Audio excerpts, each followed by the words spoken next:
ಸ್ನೇಹಿತರೆ ಎಲ್ರಿಗೂ ನಮಸ್ಕಾರ. ಎಲ್ಲರೂ ಹೇಗಿದ್ದೀರಿ? ಎಲ್ಲರೂ ಚೆನ್ನಾಗಿದ್ದೀರಿ ಅಂತ ಭಾವಿಸ್ತೀನಿ. ಎಲ್ಲರೂ ಚೆನ್ನಾಗಿದ್ದೀರಿ ಅಂತ ಭಾವಿಸ್ತಾ ಇಂದಿನ ವಿಚಾರವನ್ನ ಶುರು ಮಾಡೋಣ.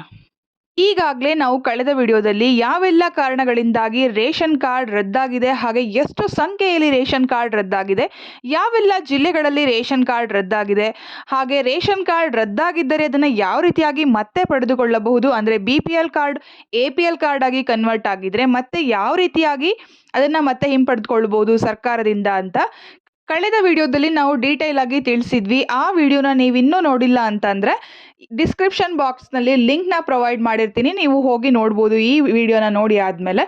ಸೊ ಇಂದಿನ ವಿಚಾರದ ವಿಶೇಷತೆ ಏನು ಅಂತ ಅಂದರೆ, ಈಗಾಗಲೇ ಯಾರಿಗೆಲ್ಲ BPL ಕಾರ್ಡ್ ರದ್ದಾಗಿದೆ, ಅಂದರೆ ಕಂಪ್ಲೀಟ್ ಆಗಿ ಸರ್ಕಾರ ಯಾವುದೇ ಕಾರ್ಡ್ನ ಕ್ಯಾನ್ಸಲ್ ಮಾಡಿಲ್ಲ, BPL ಕಾರ್ಡಿಂದ APL ಕಾರ್ಡ್ ಆಗಿ ಕನ್ವರ್ಟ್ ಮಾಡಿದೆ. ಸೊ ಈ ರೀತಿಯಾಗಿ ಕನ್ವರ್ಟ್ ಆದಂತಹ ಕಾರ್ಡ್ಗಳಿಗೆ ಗೃಹಲಕ್ಷ್ಮಿ ಹಣದಿಂದ ಏನಾದರೂ ಎಫೆಕ್ಟ್ ಆಗುತ್ತಾ?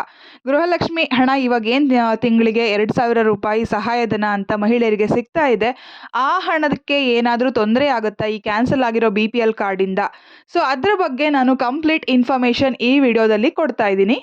ಮಾಹಿತಿಯನ್ನು ತಿಳ್ಕೊಳ್ಳೋದಕ್ಕಿಂತ ಮುಂಚೆ ನೀವೇನಾದರೂ ಇದೇ ಮೊದಲನೇ ಬಾರಿಗೆ ನಮ್ಮ ಚಾನಲ್ನ ನೋಡ್ತಾ ಇದ್ದೀರಾ ಅಥವಾ ನೋಡ್ತಾ ಇದ್ದು ಇನ್ನೂ ಸಬ್ಸ್ಕ್ರೈಬ್ ಆಗಿಲ್ಲ ಅಂತ ಅಂದರೆ ದಯವಿಟ್ಟು ಈಗಲೇ ಸಬ್ಸ್ಕ್ರೈಬ್ ಮಾಡ್ಕೊಳ್ಳಿ. ಹಾಗೆ ಈಗಾಗಲೇ ಯಾರೆಲ್ಲ ಸಬ್ಸ್ಕ್ರೈಬ್ ಆಗಿದ್ದೀರೋ ಅವ್ರಿಗೆಲ್ಲ ತುಂಬಾ ಥ್ಯಾಂಕ್ ಯು ಅಂತ ಹೇಳ್ತಾ ವಿಡಿಯೋನ ಶುರು ಮಾಡೋಣ. ಹಾಗೆ ನಮ್ಮ ಚಾನಲ್ನ ಬೆಲ್ ಐಕಾನ್ನ ನೋಟಿಫಿಕೇಶನ್ ಬೆಲ್ ಐಕಾನ್ನ ಕ್ಲಿಕ್ ಮಾಡೋದ್ರ ಮೂಲಕ ನಮ್ಮ ಚಾನಲ್ನಲ್ಲಿ ಬರುವಂತಹ ಯಾವುದೇ ಪ್ರಮುಖ ಮಾಹಿತಿಯಾಗಲಿ, ಸರ್ಕಾರದ ಹೊಸ ಯೋಜನೆಗಳ ಬಗ್ಗೆ ಮಾಹಿತಿಯಾಗಲಿ ನಿಮ್ಮನ್ನ ತಲುಪುತ್ತೆ. ಹಾಗೆ ಯಾವುದೇ ಯೋಜನೆಗಳು ಕೂಡ ನಿಮಗೆ ತಲುಪದೇ ಇರೋದಕ್ಕೆ ಸಾಧ್ಯನೇ ಇಲ್ಲ. ಸೊ ಫಸ್ಟ್ ನಮ್ಮ ಚಾನಲಲ್ಲಿ ಆ ಇನ್ಫಾರ್ಮೇಷನ್ ನಾವು ನಿಮಗೆ ತಲುಪಿಸ್ತೀವಿ. ಸೊ ತಡ ಮಾಡದೆ ಇಂದಿನ ವಿಚಾರದ ಬಗ್ಗೆ ಮಾತಾಡೋಣ. ಸರ್ಕಾರ ಈಗಾಗಲೇ 2 ಲಕ್ಷಕ್ಕಿಂತ ಹೆಚ್ಚು BPL ಕಾರ್ಡ್ಗಳನ್ನ ರದ್ದು ಮಾಡಿದೆ. ಬೆಂಗಳೂರು ಒಂದರಲ್ಲೇ 1 ಲಕ್ಷಕ್ಕೂ ಅಧಿಕ ಕಾರ್ಡ್ಗಳು ರದ್ದಾಗಿದೆ.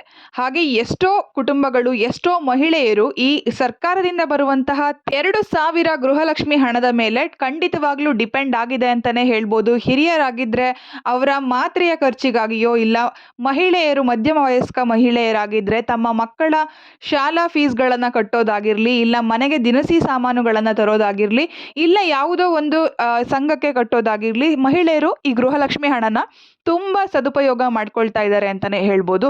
ವಿರೋಧ ಪಕ್ಷಗಳು ಎಷ್ಟೇ ಟೀಕೆ ಮಾಡಿದ್ರು ಕೂಡ ಈ ಗ್ಯಾರಂಟಿ ಯೋಜನೆಗಳಿಂದ ಸರ್ಕಾರ ಹಾಗೆ ರಾಜ್ಯ ದಿವಾಳಿ ಆಗುತ್ತಾ ಇದೆ. ಸೊ ಇದೆಲ್ಲ ಜನಗಳು ಕೂಡ ನೋಡ್ತಾ ಇದ್ದಾರೆ. ಡೆವಲಪ್ಮೆಂಟ್ ಕೂಡ ಸ್ವಲ್ಪ ಕುಂಠಿತವಾಗಿದೆ ಅಂತಲೇ ಹೇಳ್ಬೋದು. ಎಲ್ಲ ಕಡೆ ರಸ್ತೆಗಳು ತುಂಬ ಹಾಳಾಗಿದೆ. ನಮ್ಮ ಜನ ಬಯಸೋದು ಸರ್ಕಾರ ಅಭಿವೃದ್ಧಿಯನ್ನು ಮಾಡಲಿ ಅಂತ. ನಮ್ಮ ರಾಜ್ಯದ ಅಭಿವೃದ್ಧಿ ಆದರೆ ಡೆಫಿನೆಟ್ ಆಗಿ ಜನರ ಸರ್ವತೋಮುಖ ಬೆಳವಣಿಗೆ ಕೂಡ ಆಗುತ್ತೆ. ರಾಜ್ಯದ ಇನ್ಫ್ರಾಸ್ಟ್ರಕ್ಚರ್ ಫಸ್ಟ್ ಡೆವಲಪ್ಮೆಂಟ್ ಆಗಬೇಕು. ಎಷ್ಟೋ ಕಡೆ ನೋಡ್ತಾ ಇದ್ದೀವಿ, ರಸ್ತೆಯಲ್ಲಿ ತುಂಬ ಗುಂಡಿಗಳು, ರಸ್ತೆ ಕೂಡ ಕಾಮಗಾರಿ ಸರಿಯಾಗಿ ಆಗ್ತಾ ಇಲ್ಲ. ಅದಕ್ಕೆ ಪ್ಯಾಚ್ ವರ್ಕ್ ಕೂಡ ನಡೀತಾ ಇದೆ. ಇನ್ನು ಕೆಲವು ಕಡೆಗಳಲ್ಲಿ ಪ್ಯಾಚ್ ವರ್ಕ್ ಕೂಡ ನಡೀತಾ ಇಲ್ಲ. ರಸ್ತೆಗಳು ತುಂಬ ಹಾಳಾಗಿದೆ. ಸೊ ಸರ್ಕಾರ ಎಲ್ಲ ತನ್ನ ಸರ್ಕಾರದಲ್ಲಿರುವ ಬೊಕ್ಕಸದಲ್ಲಿರುವಂತಹ ಹಣವನ್ನು ಈ ಗ್ಯಾರಂಟಿ ಯೋಜನೆಗಳಿಗೆ ತಲುಪಿಸೋದಕ್ಕೇ ಸಾಧ್ಯವಾಗ್ತಾ ಇಲ್ವಾ? ಆ ಗ್ಯಾರಂಟಿ ಯೋಜನೆಗಳಿಗೆ ಕೊಡೋದಕ್ಕೇ ಸರ್ಕಾರದಲ್ಲಿ ಹಣ ಇಲ್ವಾ ಅನ್ನೋದಂತೂ ಜನರಲ್ಲಿ ಮೂಡ್ತಾ ಇರೋ ಪ್ರಶ್ನೆ ಅಂದರೆ ತಪ್ಪಾಗೋದಿಲ್ಲ. ಅಥವಾ ಈ ಗ್ಯಾರಂಟಿ ಯೋಜನೆಗಳಿಗೆ ಹಣವನ್ನು ಹೊಂದಿಸೋಕೆ ಸಾಧ್ಯವಾಗದೆ ಸರ್ಕಾರ ಇಷ್ಟೊಂದು BPL ಕಾರ್ಡ್ಗಳನ್ನ ರದ್ದು ಮಾಡ್ತಾ ಆ ಪ್ರಶ್ನೆ ಕೂಡ ಜನರಲ್ಲಿ ಮೂಡ್ತಾ ಇದೆ. ಅದು ಕೂಡ ತಪ್ಪಲ್ಲ ಅಂತಲೇ ಹೇಳ್ಬೋದು. ಜನರ ಆರ್ಥಿಕ ಮಟ್ಟದ ಸಮೀಕ್ಷೆ ನಡೆಸಿ ಅವರು ಆರ್ಥಿಕವಾಗಿ ಉನ್ನತ ಮಟ್ಟದಲ್ಲಿದ್ದಾರಾ, ಹಾಗೆ ಬಡತನ ರೇಖೆಗಿಂತ ಮೇಲಿದ್ದಾರಾ, ಇದೆಲ್ಲ ಚೆಕ್ ಮಾಡಿದ್ದು ಒಂದು ಕಡೆ ಸರಿ ಅಂತ ನೋಡೋದಾದರೆ, ಹಾಗೆ ಆ ಬಡತನ ರೇಖೆಗಿಂತ ಮೇಲ್ಪಟ್ಟ ವರ್ಗದವರು ಕೂಡ ಈ ಯೋಜನೆಯ ಸದುಪಯೋಗ ಪಡ್ಕೊಳ್ತಾ ಇದ್ರು. ಅದನ್ನು ನಿಲ್ಲಿಸಿದ್ದು ಒಂದು ಕಡೆ ಒಳ್ಳೆಯದು ಅಂದ್ಕೊಳ್ಳೋದಾದರೆ, ಈ ಮಹಿಳೆಯರು ಏನಿದ್ದಾರೆ ಗೃಹಲಕ್ಷ್ಮಿ ಫಲಾನುಭವಿಗಳು, ನಮಗೆ BPL ಕಾರ್ಡ್ ರದ್ದಾಗಿದೆ, BPL ಕಾರ್ಡಿಂದ APL ಕಾರ್ಡ್ ಆಗಿ ಕನ್ವರ್ಟ್ ಆಗಿದೆ, ನಮಗೆ ಗೃಹಲಕ್ಷ್ಮಿ ಹಣ ನಿಂತೋಗುತ್ತಾ ಬರುತ್ತಾ, ಈ ಕನ್ಫ್ಯೂಷನಲ್ಲಂತೂ ಇದ್ದಾರೆ ಅಂತ ಹೇಳ್ಬೋದು. ಸೊ ನಿಮ್ಮ ಈ ಎಲ್ಲ ಪ್ರಶ್ನೆಗಳಿಗೆ ಉತ್ತರ ಏನು ಅಂತ ಅಂದರೆ, ಇಲ್ಲ, BPL ಕಾರ್ಡ್ APL ಕಾರ್ಡ್ ಆಗಿ ಕನ್ವರ್ಟ್ ಆಗಿದ್ರೂ ಕೂಡ ಗೃಹಲಕ್ಷ್ಮಿ ಹಣಕ್ಕೆ ಯಾವುದೇ ಪ್ರಾಬ್ಲಮ್ ಆಗ್ತಾ ಇಲ್ಲ.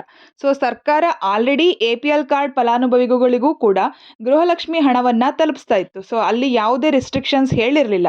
BPL ಫಲಾನುಭವಿಗಳಿಗೆ ಅಥವಾ BPL ಕಾರ್ಡ್ದಾರರಿಗೆ ಅಥವಾ APL ಕಾರ್ಡ್ದಾರರಿಗೆ ಮಾತ್ರ ಗೃಹಲಕ್ಷ್ಮಿ ಹಣ ಅಂತ ಎಲ್ಲೂ ಕೂಡ ಸರ್ಕಾರ ಹೇಳದೇ ಇರೋದ್ರಿಂದ ಆಲ್ರೆಡಿ APL ಕಾರ್ಡ್ದಾರರು ಏನಿದ್ದಾರೆ ಮಹಿಳೆಯರು ಅವರು ಕೂಡ ಗೃಹಲಕ್ಷ್ಮಿ ಫಲಾನುಭವಿಗಳಾಗಿರೋದ್ರಿಂದ ಈಗ ಆಲ್ರೆಡಿ ಏನು BPL ಕಾರ್ಡ್ APL ಕಾರ್ಡ್ ಆಗಿ ಕನ್ವರ್ಟ್ ಆಗಿದೆ, ಅಂದರೆ BPL ಕಾರ್ಡ್ ರದ್ದಾಗಿದೆ, ಆ ಕುಟುಂಬದ ಮಹಿಳೆಯರಿಗೆ ಅಂದರೆ ಆ ಕುಟುಂಬದ ಯಜಮಾನಿಗೆ ಖಂಡಿತವಾಗಿಯೂ ಕೂಡ ಗೃಹಲಕ್ಷ್ಮಿ ಹಣದ ಅನುಕೂಲತೆ ಸಿಗಲಿದೆ. ಸೊ ಎಲ್ಲ ಕಂತಿನ ಹಣಗಳು ಇದುವರೆಗೂ ಯಾವ ರೀತಿಯಾಗಿ ಬಂದು ತಲುಪಿತ್ತೋ ಮುಂದೆ ಕೂಡ ಅದೇ ರೀತಿಯಾಗಿ ಬಂದು ತಲುಪುತ್ತೆ. ಅದರಲ್ಲಿ ಯಾವುದೇ ಸಂದೇಹವಿಲ್ಲ ಅಂತಲೇ ಹೇಳ್ಬೋದು. ಇದನ್ನು ಸರ್ಕಾರದಿಂದ ಕೂಡ ಆಯಾ ವರ್ಗದ ಮಂತ್ರಿಗಳು ಕೂಡ ಸ್ಪಷ್ಟಪಡಿಸಿದ್ದಾರೆ. ಹಾಗೆ ಗೃಹಲಕ್ಷ್ಮಿಗೆ ಸಂಬಂಧಪಟ್ಟಂತಹ ಮಹಿಳಾ ಮತ್ತು ಮಕ್ಕಳ ಕಲ್ಯಾಣ ಇಲಾಖೆಯ ಮಂತ್ರಿಗಳಿಂದನೂ ಕೂಡ ಇದ್ರ ಬಗ್ಗೆ ಸ್ಪಷ್ಟತೆ ಸಿಕ್ಕಿದೆ. ನಿಮ್ಮ ಕಾರ್ಡ್ ಏನಾದರೂ BPL ಕಾರ್ಡಿಂದ APL ಕಾರ್ಡ್ ಆಗಿ ಕನ್ವರ್ಟ್ ಆಗಿದೆ ಅಂತ ಅಂದರೆ ಸೊ ಯಾವುದೇ ಟೆನ್ಷನ್ ಮಾಡ್ಕೊಳ್ಳುವಂತಹ ನೆಸೆಸಿಟಿ ಇಲ್ಲ. ನಿಮಗೆ ಗೃಹಲಕ್ಷ್ಮಿ ಹಣ ಇಲ್ಲಿಯವರೆಗೆ ಯಾವ ರೀತಿ ಬರ್ತಾ ಇತ್ತೋ ಮುಂದೆ ಕೂಡ ಅದೇ ರೀತಿಯಾಗಿ ಬರುತ್ತೆ. ಸರ್ಕಾರ ಈಗಾಗಲೇ 23 ಕಂತಿನ ಹಣವನ್ನು ಬಿಡುಗಡೆ ಮಾಡಿದೆ. 23ನೇ ಕಂತು ಅಂತ ಅಂದರೆ ಆಲ್ಮೋಸ್ಟ್ ಮಹಿಳೆಯರಿಗೆ ಇದುವರೆಗೂ ಸರ್ಕಾರ ರಾಜ್ಯದ ಎಲ್ಲ ಮಹಿಳೆಯರಿಗೂ 46,000 ಹಣವನ್ನು ಗೃಹಲಕ್ಷ್ಮಿ ಫಲಾನುಭವಿಗಳಿಗೆ ನೀಡಿದೆ. ಈ ಯೋಜನೆ ಶುರುವಾದಾಗಿಂದ ಆಗಸ್ಟ್ 2023ಕ್ಕೆ ಶುರುವಾದಂತಹ ಈ ಯೋಜನೆ ಇದುವರೆಗೂ ಕೂಡ ಒಟ್ಟು 23 ಕಂತಿನ ಹಣವನ್ನು ಬಿಡುಗಡೆ ಮಾಡಿದೆ. ಆರಂಭದಲ್ಲಿ ಆಯಾ ತಿಂಗಳಿಗೆ ಕರೆಕ್ಟಾಗಿ ಬರ್ತಾ ಇದ್ದಂತಹ ಈ ಯೋಜನೆ ಕಳೆದ ಕೆಲವು ತಿಂಗಳುಗಳಿಂದ ಅಂತ ಹೇಳ್ಬೋದು, ಕೆಲವು 1.5 ವರ್ಷದಿಂದ ಈ ಹಣ ಸ್ವಲ್ಪ ಡಿಲೇ ಆಗ್ತಾ ಇದೆ. ಸೊ ಎಲ್ಲ ಯೋಜನೆಗಳಿಗೂ ಕೂಡ ಹಣವನ್ನು ಹೊಂದಿಸಬೇಕಾಗಿರೋದ್ರಿಂದ ಗೃಹಲಕ್ಷ್ಮಿ ಹಣಕ್ಕೆ ಒಂದಕ್ಕೆ ಪ್ರತ್ಯೇಕವಾಗಿ ತಿಂಗಳಿಗೆ ಸರ್ಕಾರಕ್ಕೆ 2,500 ಕೋಟಿ ರೂಪಾಯಿ ಬೇಕಾಗಿದೆ. ಸೊ ಈ ಎಲ್ಲ ಯೋಜನೆಗಳಿಗೂ ಕೂಡ ಹಣವನ್ನು ಹೊಂದಿಸಿ ಈ ಗೃಹಲಕ್ಷ್ಮಿ ಯೋಜನೆಗೂ ಕೂಡ ಹಣವನ್ನು ಹೊಂದಿಸೋದು ಸ್ವಲ್ಪ ಕಷ್ಟವಾಗ್ತಿದೆ ಸರ್ಕಾರಕ್ಕೆ ಅಂತ ಜನಗಳಿಗಂತೂ ತಿಳಿದೇ ಇರುತ್ತೆ. ಅದರಿಂದಾಗಿ ಗೃಹಲಕ್ಷ್ಮಿ ಹಣ ಡಿಲೇ ಆಗ್ತಾ ಇದೆ. ಆಲ್ಮೋಸ್ಟ್ ಅವರು ಹೇಳ್ತಾ ಇರೋ ಪ್ರಕಾರ 2ರಿಂದ 3 ಕಂತಿನ ಹಣ ಅಷ್ಟೇ ಬಾಕಿ ಇದೆ ಅಂತ ಹೇಳ್ತಾ ಇರೋದು. ಬಟ್ ನಮಗೆ ಗೊತ್ತಿರೋ ಪ್ರಕಾರ ಸೊ ಇದುವರೆಗೂ 23ನೇ ಕಂತಿನ ಹಣ ರಿಲೀಸ್ ಆಗಿದೆ. ಈ ಯೋಜನೆ ಶುರುವಾಗಿದ್ದು ಆಗಸ್ಟ್ 2023ರಲ್ಲಿ. ಅಂದರೆ ಅಲ್ಲಿಂದ ಲೆಕ್ಕ ಹಾಕಿಕೊಂಡು ಬಂದರೆ ಇದುವರೆಗೂ ಜೂನ್ ವರೆಗಿನ ಹಣ ಮಾತ್ರ ರಿಲೀಸ್ ಆಗಿದೆ. ಜೂನಿಂದ ಈ ಕಡೆ July, August, September, October, November ಒಟ್ಟು ಇನ್ನೂ 5 ತಿಂಗಳ ಹಣ ರಿಲೀಸ್ ಆಗೋದಕ್ಕೆ ಬಾಕಿ ಇದೆ. ಇನ್ನು ಕೆಲವು ಮಹಿಳೆಯರು ಹೇಳೋದು ಏನು ಅಂತಂದರೆ ನಮಗೆ ಆರಂಭದಲ್ಲಿ ಒಂದು 4ರಿಂದ 5 ಕಂತಿನ ಹಣ ಬಂತು, ನಂತರ ಅದು ಸ್ಟಾಪ್ ಆಯಿತು, ಯಾವುದಕ್ಕೆ ಅಂತ ಗೊತ್ತಾಗ್ತಾ ಇಲ್ಲ. ಈ ಥರ ಎಲ್ಲ ಕಮೆಂಟ್ಸ್ ನಮ್ಮ ಚಾನಲಲ್ಲಿ ಬರ್ತಾ ಇರುತ್ತೆ. ಸೊ ಇದಕ್ಕೆ ಸರ್ಕಾರನೇ ಉತ್ತರ ಕೊಡಬೇಕಾಗಿದೆ. ಆದರೂ ನಿಮಗೆ ಡೌಟ್ ಇತ್ತು, ಒಂದ್ಸಲ ಚೆಕ್ ಮಾಡಿಸ್ಬೇಕು ಅಂತಂದರೆ ನಿಮ್ಮ ಹತ್ತಿರದಲ್ಲಿರುವಂತಹ ಮಹಿಳಾ ಮತ್ತು ಮಕ್ಕಳ ಕಲ್ಯಾಣ ಇಲಾಖೆ ಆಫೀಸ್ ಏನಿರುತ್ತೆ ಅಲ್ಲಿಗೆ ಹೋಗಿ ಒಂದ್ಸಲ ನೀವು ಚೆಕ್ ಮಾಡಿಸ್ಬೋದು. ಇಲ್ಲ ತಾಲೂಕು ಆಫೀಸಲ್ಲೂ ಕೂಡ ಚೆಕ್ ಮಾಡಿಸ್ಬೋದು. ನಿಮ್ಮ ಹಣ ಯಾಕೆ ಬರ್ತಾ ಇಲ್ಲ ಸರಿಯಾಗಿ ಅಂತ ಕೂಡ ವಿಚಾರಣೆ ಮಾಡ್ಬೋದು.